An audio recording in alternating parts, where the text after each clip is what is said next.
All right, peeps. This is for my students. We are live here, not live, but recorded live, because we are live. Here with the illustrious, the amazing Brian Solis. Am I saying that right? Yeah, Solis, Yes. absolutely. Quick question for you, good sir. We'll get the lighting good. So I'm a professor of social media, and a lot of my students have some crazy questions. One of the most poignant questions on a lot of big questions is, what should they be focusing on in social media? What's important to really pay attention to in social? I once said that social media is less about technology and more about social science.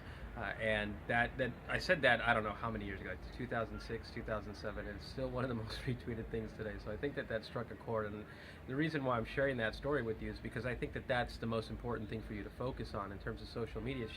It's just social technologies that bring to life real human behaviors, communities, cultures, lifestyles, aspirations, values, norms, and these are the things that help us humanize technology. Social media, I think has been a great democratizer, and it's sort of allowed us to publish and get information that's outside of what big media companies would tell us or big brands would tell us. And so it sort of gives the power to you and me.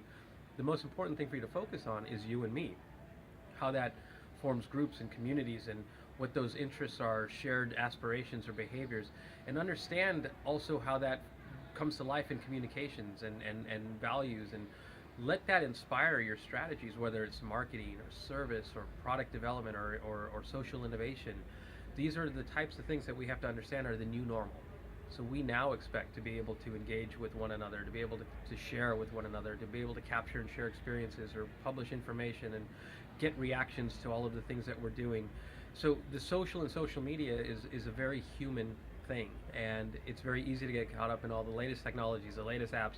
But you'll notice that companies like Facebook and Snapchat and Twitter are starting to move away from being social networks, or starting to move away from social anything, because they're really lifestyle companies now. And that's what I'd like you to think about is, if they're moving towards lifestyle, then you have to know that that's because it's about people. It's about how we use technology to be expressive or to learn or to grow or to bond together. And understanding those dynamics will help you be more effective in any type of strategy in social. So keep learning, stay strong in school, stay strong in class. I love the fact that you're learning. The teacher's amazing, and Oh, stop it. and I'm always going to keep learning as well. So stay in touch. It's at Brian Solis on any one of those platforms, and I'd love to hear what you think. Nice. Thanks, Brian.